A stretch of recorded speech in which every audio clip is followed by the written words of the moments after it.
Peter Carroll for MMAfighting.com. I'm in Dublin ahead of the biggest fight in combat sports history. Today I'm joined by three of Conor McGregor's SBG teammates to talk about his ascent in the UFC, the most polarizing boxing fight of all time, and the reaction to the fight in the Irish media and in the public itself. Without further ado, let me introduce Aisling Daly, former UFC strawweight, former Cage Warriors middleweight champion Chris Fields, and former UFC flyweight Paddy Holohan. So, I think I'd like to cast your minds back, if you can, right back to the start.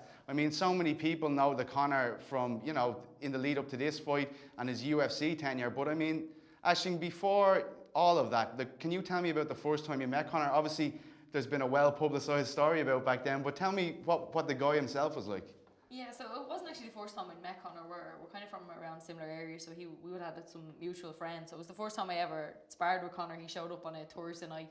We used to have this kind of very weird, random kind of MMA session. So it'd be kind of like half kickboxing, half grappling, and then whatever else in between. So it was striking only rounds. It was just round of kickboxing that we were doing, and he had already sparred on Roddy earlier in the night, and he'd kind of rocked on when they sparred, and then he sparred me, and he didn't lower the intensity at all when he sparred me, and he hit me with a really nice body shot and dropped me. So that was my first introduction to Conor as a training partner. And did you think, did he have, was he coming in, did he not really respect the sport yet, or was he just trying to make an impression? What did you kind of get? Conor is actually very similar now as he was then. He was always really cocky, a little bit arrogant, and he was coming in to prove a point, He was walking into this MMA gym. A friend of his, Tom Egan, was already training there, had brought him along. So I think he was wanting to show what he was made of. He obviously wanted to compete in MMA eventually. And he was just trying to, I'm here, look, I'm good at this, look what I can do, lads, type thing. So obviously at the time I was kind of used to that. I was used to sparring guys who would either try and take my head off, or guys who didn't want to touch me in case they broke me because I was a girl. But I just felt like it was kind of like a mark of respect with Conor, that he didn't lower the intensity with me. Right. He just kind of sparred with me the same way as he sparred the rest of the guys, and I didn't hold it against him after that. Was just Conor. Yeah, and Paddy, do you remember, was that confidence very much there from the start with the Conor you met? 100%. I think actually the nail on the head there. Conor hasn't really changed that much, where people might think he has changed, but one thing he always has kept, that he's kept a circle around him, and he's kept the guys that he feels that he trusts, and when he came in, I think that was the same thing. He wanted to prove a point. I think like anybody, especially at that time as well, everyone didn't know what was really going on, and it was a point to prove at that time. And I want to get good at this. I don't really know what it is about this time, but I want to do it, Yeah, I can remember when I came on the scene, the reason why I was kind of looking at Conor back then was he seemed to have that one-touch knockout power, and at them lower weights, it was very rare to see, even in the UFC. We had Jose Aldo had just signed his UFC contract, and then the decisions started coming rather than the knockouts we kind of were seeing in WEC. But Conor was here, he was stopping people, and when he was doing it so often, it was obvious that, okay, this isn't just a one-off thing, this guy can do this against higher skill levels. Was that what you kind of saw, Chris, as him being able to go on to the kind of UFC level during that run, say after the Joe Duffy defeat? Yeah, Conor, he had that, what I like to call the death touch power, he touch guys and they go unconscious. He has that, but he also had that supreme confidence. He would have possessed a lot more of that than I did in my career. He kind of had this thing that, even I remember talking to him after the Joe Duffy fight. I was down there. I wasn't fighting. Cole was fighting that night, and I was cornering Cole, and I was talking to him back at the hotel, and I was like, "Don't go missing now," because he'd done that before. He'd lost fighting, go missing for a while, and he's like, "No." It was like a different Conor. Laser focus had kind of come in, and I remember it wasn't long after that he just kind of changed completely, became a totally different fighter, totally different mindset, everything, But he was always cocky, brash, funny, kind of, and had just supreme confidence, which is it's the ultimate thing for a fighter. Probably more than skill. Yeah, and that's something that a lot of people have said. I was even down in Celtic Warriors, the boxing gym. I was talking to the guys there, and that was their real takeaway. They were like, yes, he can box, but the mental aspect of it is what seems to be so important. But when do you first, obviously you said he was confident, Paddy, but when did you realise this there was a process to his belief? Even that he was kind of using it to manifest what he was eventually going to try to achieve? I think every fight that he was all in, he wanted everything that was on the table for every single fight. So he said the rounds, and he said what was going on, and he kind of put himself in a situation that was tough, you know what I mean? And in a tough sport as well, against really, really high level opponents. he was telling them like, you have no chance, and we're going to do this, we're going to do that, and you can only watch that and admire it, and then when you watch it prevail, it's kind of like, wow, gives you a certain confidence in yourself as well, and I know it installs a certain confidence within the team, but it's incredible. It's been incredible to watch, like, and then up to this point. Actually, when did you realise this was something a bit different? Because obviously you won the World Championship in 2011. That was a big deal. Am I right, 2011? Yeah. Yeah, and I mean, that was a big deal for everyone in the scene. Everyone was celebrating this. But things really started to feel like, you know, you could feel the people coming, kind of getting behind Conor around the featherweight title capture and Cage Warriors and the lightweight title capture. There seemed to be this real kind of, you know, we have to get him there. Everybody was pushing for it. Obviously, your weight division wasn't even in the UFC when you won the world title, but was there a time when you were like, wow, he's really affecting a lot of people here? Yeah, definitely. I'd say that was the kind of pinnacle of the future ascent for Conor, was definitely at that point with the Cage Warriors title. But as a team, obviously it was a little bit earlier when the guys like Colin and Chris were winning Cage Warriors titles and stuff like that. But you know, when you could see how people reacted in the Helix tonight, Conor won, like the fans that he had there, and how it just spread after that, especially against your man Bootschinger. Like he was such a tough opponent, you know, had a really great record at the time. Like, so after that it was like, yeah, we're on to something special here, like the UFC will be coming calling soon. And I think it was a few months, you know, before the UFC did come calling. I think Conor was a little bit almost in that little gap going, are they ever going to give me a ring at this point, you know what I mean? And then obviously it happened, and then it felt like it was an overnight success that Conor just blew up. But obviously all the work in the past, but I definitely say that night, New Year's Eve, was definitely the night where it all kicked off. And I mean, did you guys, were you aware of that? Because obviously he's talked a lot about that since, that he nearly retired in that time just before, after Bootschinger and into before the UFC contract. Were you guys aware of that in the gym, that Conor was thinking about moving away, Chris? He hadn't said it to me. I could see where he's coming from. I suppose we've all probably been in that position at some point. You think you've done enough, and it isn't just enough. You're just that little bit shy or whatever.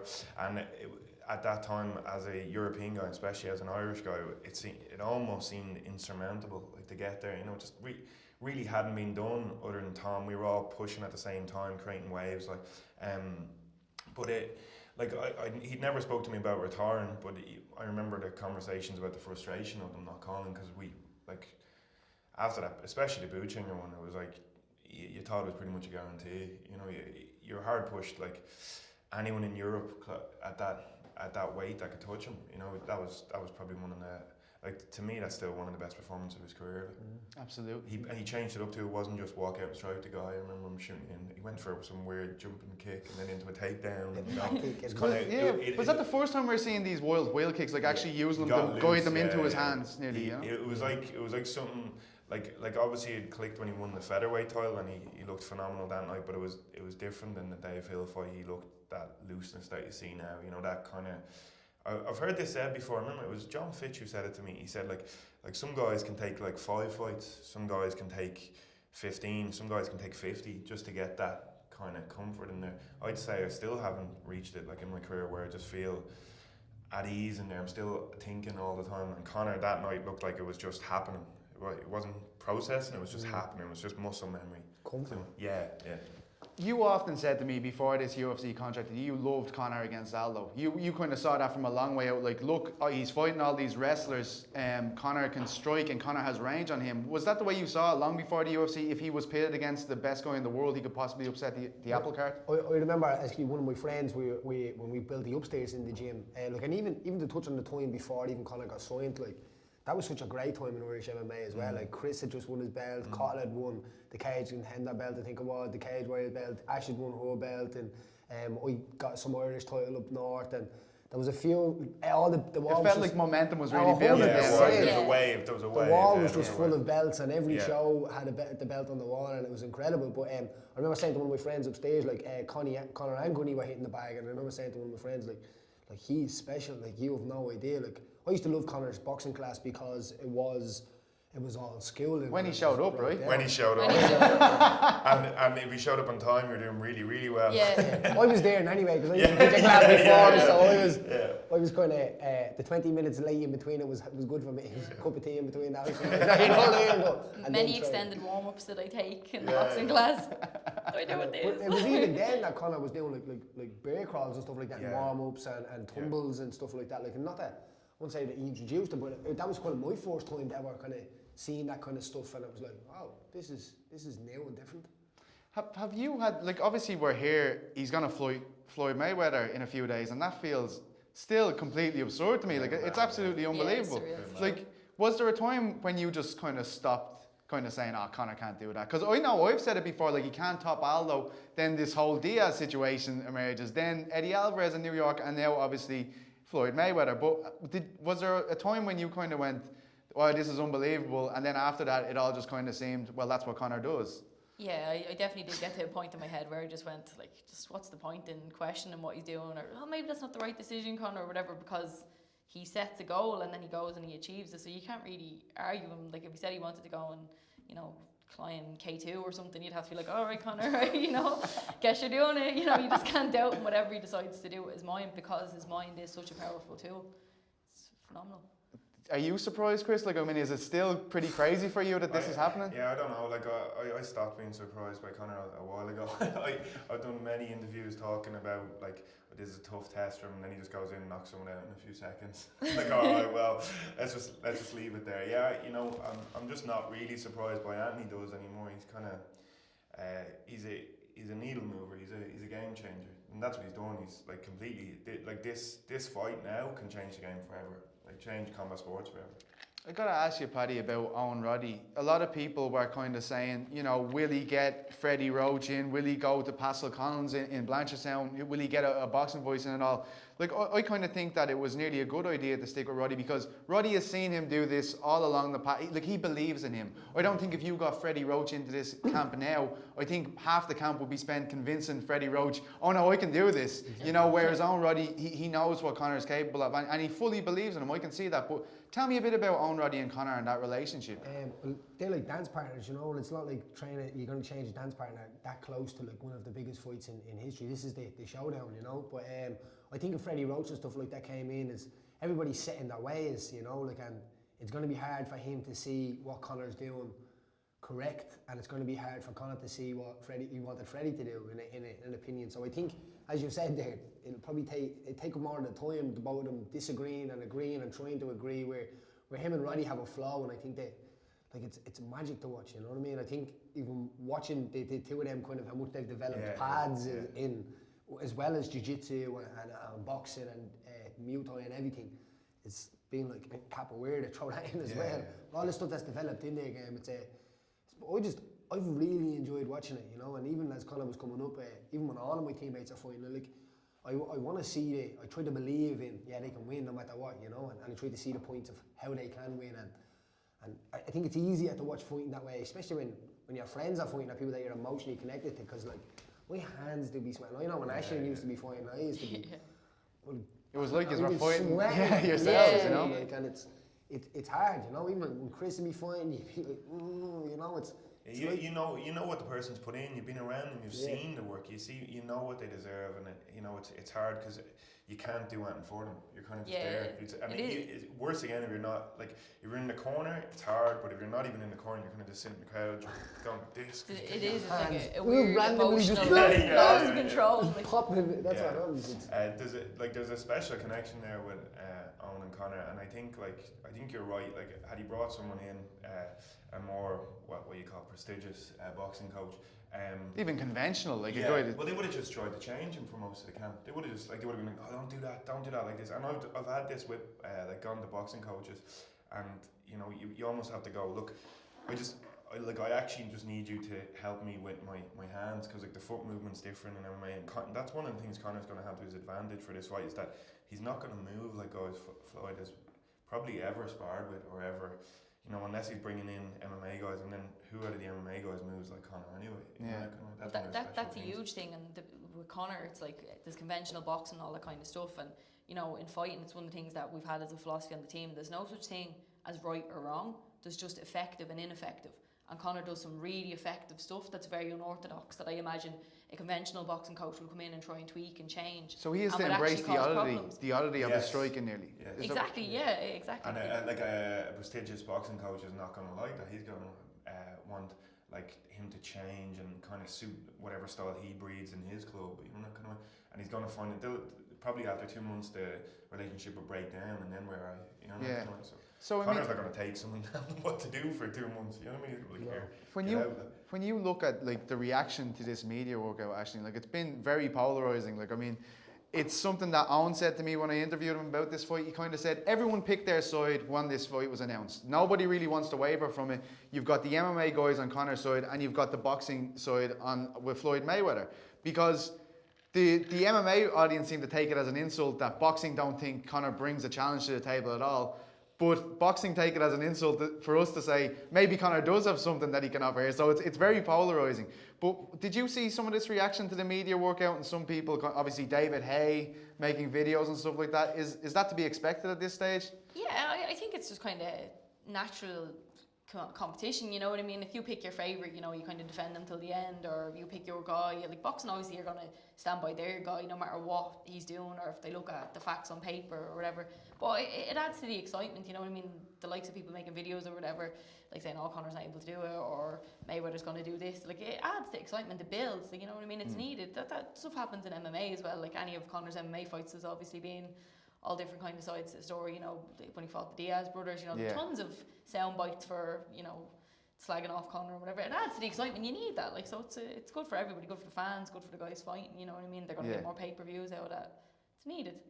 You know, does it kind of, when you see all of this backlash that Conor's kind of receiving, do you believe that people are looking at this in a logical way, Chris, or do you believe that this is people kind of being too emotionally attached to a sport? As in, a lot of people are saying he will not even land a punch on Mayweather for a round. Like, he will go rounds without hitting him. Do you believe that's an emotional response to the fight rather than a logical one, or how do you feel about that? Well, the logical thing, if you're a boxing fan and you've watched boxing for years, is that Mayweather's the better boxer. Like, that's logical. You know what I mean? Of course it is. The guy's considered one of the best to ever do it. Like, but like, logic doesn't always work. You know, you have a guy with a much bigger reach than him, fights really unorthodox style that he won't be used to, and hits like a 95 kilo man. So we'll see how he deals with that. No, I think they're like, the boxing fans would have watched Mayweather, would have watched him come up, would have watched all his fights, maybe didn't pay that much attention to Conor. They might cross over both, but like, it's logical for them to think Mayweather's going to win the fight. It'd be logical for most people to think that Mayweather's going to win the fight, but that doesn't, like I said, logic doesn't come into it. Like, it's a fight. It seems to me that with the Irish mainstream media, they really don't know how to think about this fight properly. I feel like for the last 4 years, every time you guys are kind of dragged in front of a TV or on a big audience, you're asked to defend this sport. It feels like we're still on page one. I mean, people are still saying there's no rules in MMA. You know, and I don't really know why we're talking about this ahead of a boxing fight as it is. But I mean, I see Paddy, you know, people are getting very upset with a kind of a 30-minute clip that was pulled from you kind of labelling boxers bullies. But I mean, I don't think they understand that you're put in a position where you are defending what you've dedicated your whole life to as a sport. So I mean, it tends to get a bit emotional when that happens, I presume. 100%, and I'm an emotional person, as I said. Conor's one of my friends, so he's involved in this, you know. And anybody that got offended with it, that was a headline in a way. I didn't make that headline. What I said was my experience with. Now maybe I shouldn't have used it. If anyone got offended, I apologise for using the words bullies. And I wasn't talking about boxing as now. I said when I was a kid, boxing clubs were full of bullies. That's what I was trying to say. Now, even bullies I shouldn't have used, but they were tough places. They were like go hard or go home. Yeah, they grew up in certain areas. You know what I mean? It was boxing thrived in certain areas of Dublin. You know, and like tough kids survived in boxing. Exactly. That's the way I was putting it across. Now, at that time, I was emotional because people were saying like I was asked about like racism in that interview and I'm there to give my point of view on trying to. And obviously, you've been very close with Conor as well. So, And the thing is, I want to see this fight as much as anyone does. I don't want to see boxing hurt. I don't want to see MMA hurt. I enjoy fighting. And anybody that knows me knows that what I'm saying, listen, I didn't mean to say that. It came out that way. I was emotional. That's all I can offer you, you know what I mean? I didn't mean that boxing was full of bullies. I meant that when I was small, it was very tough. It was a tough sport compared to martial arts. When I went over to that side, that it was very welcoming and losing was kind of encouraged to learn, and it was just a different scene for me, you know. But like boxing and MMA, I think helping the generations are both equally doing great things for it. You know? But this has got to kind of hit chords with all of you guys. Like you're a coach in SBG Swords, you've obviously opened the gym in SBG Swords, and yourself, Paddy, you have SBG Dublin 24. I mean, do you think this is a bad effect on the sport when the only time we seem to be talking about this is like you kind of defending what it is? Now I know you often clearly win these arguments, but I mean, is it still like? Do you think the conversation should have progressed by now? I don't have them anymore. I just like when someone says, I'm just like, look, I get emotional. I just say I'm not talking about it. When people, what do you think? I think it's disappointing that it's still happening, but at the same time, I think the argument is so redundant. In some ways, I actually turn up and enjoy doing it because it's like getting a TKO in the first round every time. Like you're just like, all right, what have you got for me today? Oh, same thing again. Okay. Oh, jiu-jitsu is 2 guys rolling around the ground. Oh, actually, no, it took me 14 years to get a Brazilian jiu-jitsu black belt. It's not just 2 people rolling around on the ground. You know what I mean? It is a little bit 2 people rolling around the ground. It is, but it's a little bit more complicated than I that. understand that view in as well. Do you get what I mean? Yeah. Like, I understand people. Without education, of course, like you know, you're not going to understand. But I mean, this is you'd call boxing 2 lads punching the head off each other. Yeah. You could call it that, because that's really what it is, but there's a lot of skill that goes into it. Of course, refinement to that skill set. Football is a load of lads chasing and blowing up animal skin around trying to put in a special place. You know what I mean? Everything, when you bring it down to its lowest form, sounds ridiculous. And the thing is, like I think it was 7 years ago, Ariel Helwani did an interview with Bob Arum.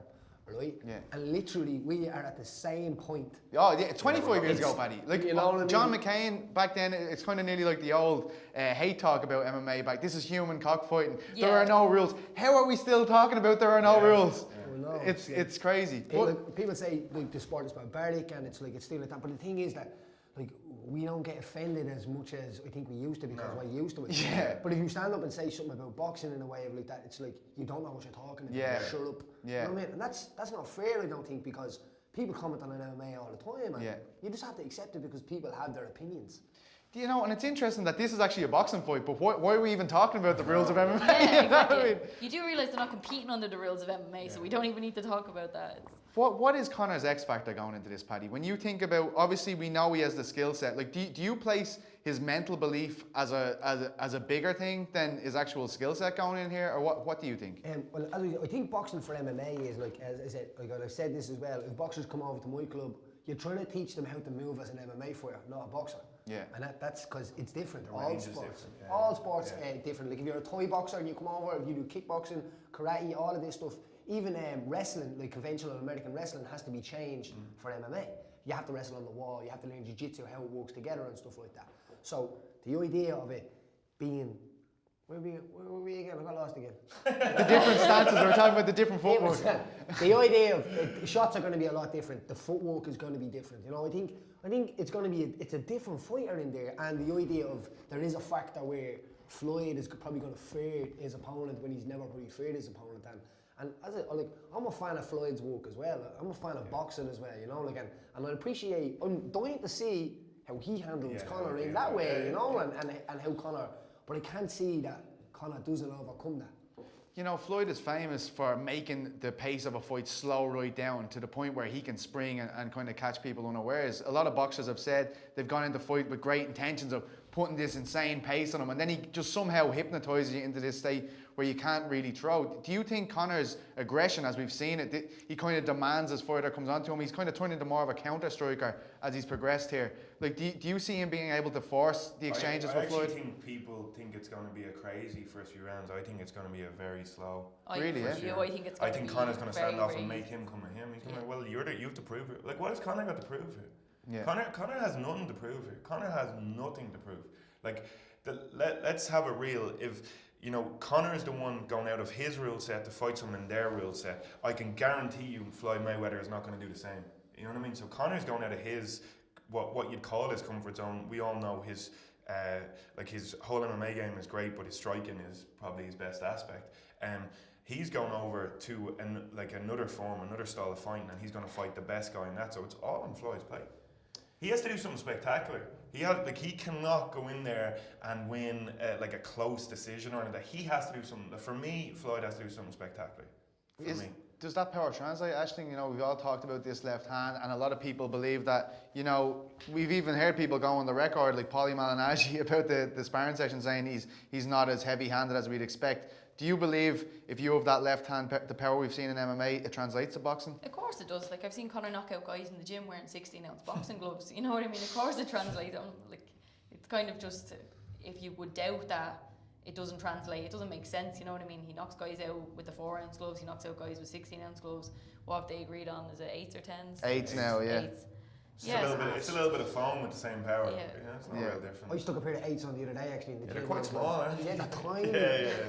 Now, we're on a point on that as well. I said, they're smaller as well, which Floyd Mayweather's movement is what he uses to get out of the way. So it's kind of like it's a smaller object as well. It's kind of good for both in a little both. way, but until it connects.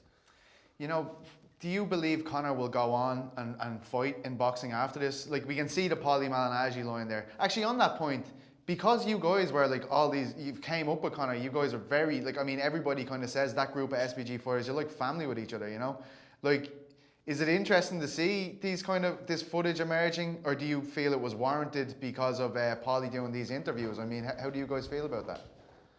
I think this whole camp has been great because we've got to be a fan to this, you know what I mean? And as I said, I'm a fan of combat sports, you know what I mean? But was it ethical what he did there, do you think? We're putting out the pictures. Well, I think Paulie was doing lots of interviews, wasn't he? When he wasn't supposed to be doing interviews, so. I don't like it. I wouldn't be a fan of it, to be honest. I don't like but like. You can see there's method to it though. Obviously this has become one of the biggest talking points and the biggest marketing tools. He did say a lot as well before that. He said he'd beat Conor on his knees and he had his hands on his back and stuff like that. But the other side is that Conor only released one of those pictures. Yeah, so he was saying the other one was with the hands on his back and it didn't show any shots connecting. So from Conor's side, he's kind of done nothing wrong there. But they have come out.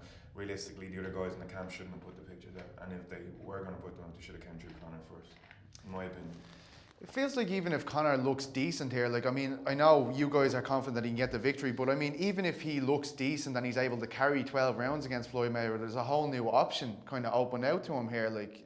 Is this the last we've heard of him in boxing, do you think, Aisling? Or do you think that's constantly going to be an option he brings out? I think it will be an option for him all the time. If it's the right person, the right money, the right kind of show around it, you know what I mean? Conor enjoys having people watch him and all that kind of stuff. So if it's somebody a small name, like say Malignaggi or something, he's not going to care about a fight like that. I know people have been talking about, maybe Conor will fight. That's not going to happen. Conor will be looking for a big name. Whoever's the next biggest name at the time around his weight class, that's who Conor will be looking for if the money's right and the situation suits him. When you get a purse like this, is it hard to go back to MMA, do you think? I mean, people kind of estimate between 10, 15 million Conor's been making for UFC fights. Does it become hard to come back when you get a payday that people are saying $100 million? Does it become hard to go and compete in MMA after that, Chris? I think the drive, that Conor could retire now and never have to work again without even having this fight. He has enough money there. Probably not Conor's lifestyle. I could retire and and never have to work again. But if he wanted to tone things back a little bit, he could retire now and live very, very, very comfortably for the rest of his life, and his son would live very comfortably for the rest of his life. But I think the drive is probably different now. I as a mate of his, I want him to make as much money as he can. So the boxing route is great. As a fan, I want to see him back in MMA. That's where I want to watch him fight. You know what I mean? That feels like a massive loss to the sport. If we do even have a situation where Conor's kind of weighing it up, MMA needs Conor McGregor right now. It feels. Yeah. What do you think, Paddy? What did he say about the Gucci mink? Yeah. How ship sings. But there doesn't seem to be another star that can take that mantle though at the moment. No, the UFC don't have anybody anywhere near Conor's level in terms of viewership or draw. I think they made a little bit of a mistake, to be honest. To letting them go on a business side, I think they made a little bit of a mistake. It's great for Conor, but they made a mistake because they put their eggs in one basket in Conor, and there's not they didn't really back many guys. I don't know if this is the new way that they're dealing with things. The new ownership and stuff like this. But they didn't back guys coming up. So for me, there's not. For you, standout stars. There was even a certain time there was a line of guys you could see, but it just happened to be like ducks falling down. You had you'd say CM Punk and Weidman and stuff. Weidman was a big name. So really what we're saying here, a lot of people have looked at this from the side of if Floyd loses, it's bad for boxing, but regardless of the result, with Conor getting this payday, it could have a bad knock-on effect for MMA. Maybe. I think he goes back to MMA. I think he goes back to MMA. I haven't spoke to him about it yet, but I think he goes back to MMA just because, it's not about the money then. You know what I mean? And I don't think Conor would care as much about his boxing record as he would about being one of the greatest MMA fighters that ever lived. What do you think, Ash? Do you think? Yeah, I agree. I think MMA has been Conor's passion, you know what I mean? He's obviously been hard working at MMA, you know, and competing in that the last few years, and it's only now he's turning his hand to boxing, and just he's a full martial artist. I think the skill set of boxing is a little bit too limiting for Conor's movement and stuff, so I think he would enjoy competing in MMA again, and it wouldn't exactly be for the money, it'd probably just because that's what he enjoys doing. So was the just same love that got him there, I Yeah. think he's going to just enjoy that now. Yeah. so we'd be confident in unanimously saying that you think this is not Conor McGregor's last fight. No, definitely No, not. I wouldn't say so. He's too itchy for that, you know. He gets like, he'd want to be back. Look at everybody, like a fighter, you want to fight. Yeah, yeah. That's It, what know it what I just mean? needs to be the right challenge for him in Challenge, MMA. yeah, sorry. How do you top this though? Like every time it feels like Conor gets a bit bigger. Like I mean, is he gonna have to go on tour with the Rolling Stones now next to possibly get bigger? Like, how do you Fight beat every this? night. I'd say that Khabib Russia thing seemed pretty. Yeah, that'd be massive. Holy, Yeah. that'd be Artem huge. Lobov told me that Conor McGregor's a bigger name in Russia than Khabib Nurmagomedov I'd is. say So that was, 100%, Yeah. I'd say. really, yeah? Yeah, I'd say. Conor's And even people talk one of the about biggest sport pay-per-views. names in the world, like, you know. I believe Damon Martin recently compared him. He said he was the Kim Kardashian of combat sports in that everything he does is shared. I wouldn't say Conor likes that. No, that that's what I similar- would say. That's an insult. I still don't see that sex tape. What's it? Conor has a sex tape. Does But AJ. we'll finish off with a quick round of predictions here. From the top of the table, Paddy, tell me how you think it's going to go and what round, if any round, do you think it will finish? I'd like to be able to see one round and then make a decision. Yeah, I think so. I think we'll learn a lot from the first round as That's what I mean. well. I think the first round is going to be like, whoa, if this stays like this, somebody's going to sleep. Or if it's like, I'm going to sleep if this stays like this. You know what I mean? It's either going to be one or the other. But like, obviously, I'm backing Conor not only because he's a teammate and a friend, but he's an Irishman, you know, and he's out there doing one of the greatest things ever. And I'll back an Irishman driving into cliffs, you know what I mean, in a boat. That's the way I am, and that's how it goes. Chris?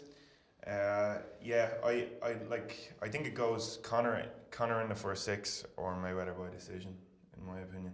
I'm hoping that, like I said, the first couple of rounds are a bit standoffish, and then it's actually Conor who finds his range and starts. And I think if he starts landing, he'll do him in 6. I think if we're going towards the 12-round thing, well, then it's Mayweather that's kind of found his range and it's kind of just being defensive and all. So I'm hoping for a fight to be over within the 6 rounds. Ash? Yeah, I was kind of actually thinking something the same myself before Chris said it, and then he said it, and then it makes it sound like I'm copying him. But I was actually thinking that it would be. I was thinking between Actually 4 and said it 6. right With it. away. Yeah. Damn it, Chris! You stole my line. Yeah, I was thinking between 4 and 6 for Conor. The earlier rounds, I think, will favour Conor, and then I think if the pace slows down and it gets super defensive from Mayweather's side, I think the decision could be Mayweather's then in the end. Like. I think a lot is what Paddy's saying. It's that first 2 rounds. If Conor gets ahead in the first 2, like if he's scoring, then Mayweather has to kind of go at him, and then Conor will finish him in 6. If Mayweather has to come at him, I think Conor can land in, and that's that done. I think if Mayweather gets ahead early, he'll just stay ahead and just kind of trickle the fight through and Almost coast his way through kind of be defensive, and Conor's gonna have to come at him, which is I'd like Conor to be able to sit back and get ahead early and make Mayweather have to come at him. That's what I'd like. Does it beat Maypac? Does it beat Manny Pacquiao and Floyd Mayweather? I think that was 4.6 million boys. I know it's actually hard for us to estimate that because we're not really in tune with the pay-per-view market as much over here, but do you think it does it in terms of interest? What you gauge? I think it's the biggest fight in combat sports history, isn't it? Yeah, I think if you see MMA has been doing like very close to numbers that like on their pay-per-views, and the Maymac thing, like I say, half of MMA fans probably bought that as well. But then it's like a collaboration of everybody together. Do you think so, Ash? Do you think it breaks it? Yeah, I think it's the biggest fight in combat sports history. I can't see why it wouldn't. I think to me it is bigger than May Pacquiao because it's drawn from both sides. It's not just the boxing community. There obviously would have been a little trickle of the MMA guys watching a fight like that, but I think it's going to draw everybody in. Everybody's interested in it. Like 60-year-old women down at the shops. My mother's asking me about Paulie Malignaggi knockdown. Is it a knockdown or a pushdown? You're like, what? I think people that have never watched a boxing fight or an MMA fight are still going to watch that fight. I think you're getting a complete new fan base. I think it's gonna. I think it'll blow it out of the water. That's all from us here today in Dublin. Thanks very much to Paddy Holohan, Chris Fields and Aisling Daly for joining me. I've been Peter Carroll for MMA Fighting. Enjoy the fight.